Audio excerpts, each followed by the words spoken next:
జిల్లాలో CMR rice పెండింగ్లో ఉన్న యాజమాన్యాలతో మిల్లుల వారీగా శుక్రవారం సాయంత్రం 6:06 ఐడీఓసీలోని మీడియా సమావేశ మందిరంలో జిల్లా కలెక్టర్ రాజర్షి షా ఆధ్వర్యంలో సమీక్ష నిర్వహించారు.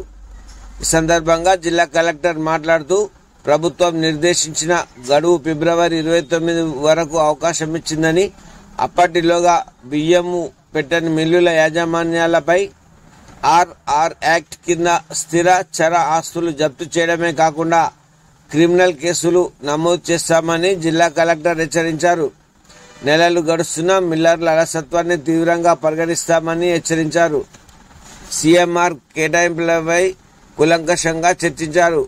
రైతుల నుండి ప్రభుత్వ పరంగా కొనుగోలు చేసి సమకూర్చిన ధాన్యాన్ని వేగవంతంగా మిల్లింగ్ జరుపుతూ ఈ నెలాఖరులో నిర్దేశిత కోటకు అనుగుణంగా కస్టమ్ మిల్లింగ్ రైస్ మిల్లుల భారత ఆహార సంస్థకు చేరవేయాలని రైస్ మిల్లులకు సూచించారు.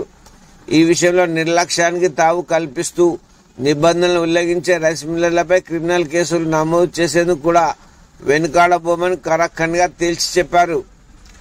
సీఎంఆర్ కేటాయింపుల జాప్యాన్ని ప్రభుత్వం తీవ్రంగా పరిగణిస్తున్నందున ఇకపై మిల్లర్ల అలసత్వాన్ని తాము ఎంత మాత్రం ఉపేక్షించబోమని స్పష్టం చేశారు. జిల్లాలోని రైస్ మిల్లులో సీఎంఆర్ కేటాయింపుల పట్ల నిర్లక్ష్యాన్ని తావిస్తే కఠిన చర్యలు తీసుకుంటామని తెలిపారు. అవసరమైతే ధాన్యాన్ని కొనుగోలు చేసైనా నిర్ణీత గడువులోపు లక్ష్యానికి అనుగుణంగా సీఎంఆర్ డెలివరీ చేయాలని మిల్లర్లకు తెలియచెప్పారు.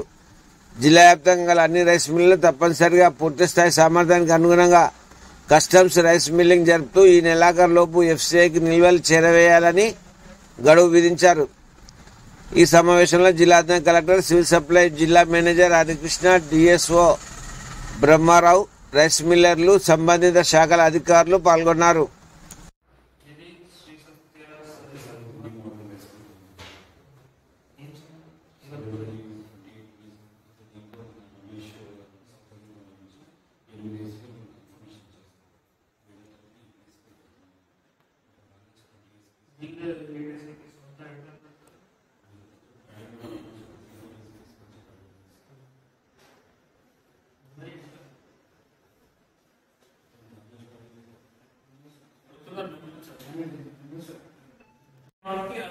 మీ ఆస్తులు అంతా జమ చేసుకొని మన ఆప్షన్ ప్రాసెస్ స్టార్ట్ చేయాలి. ఓకే,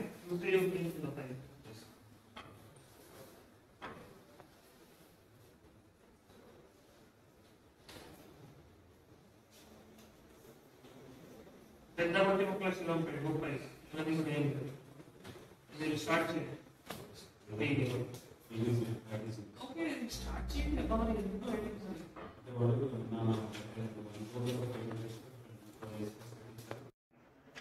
ఇంకా అంటే సుమారుగా నాకు తెలిసినప్పుడు 400 ACPs అంటే ఈజీగా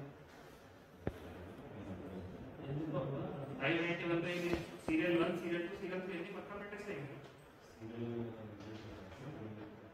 4 అంటే ఇందాక చెప్పారు కదా 8+16 అయిపోయింది. 5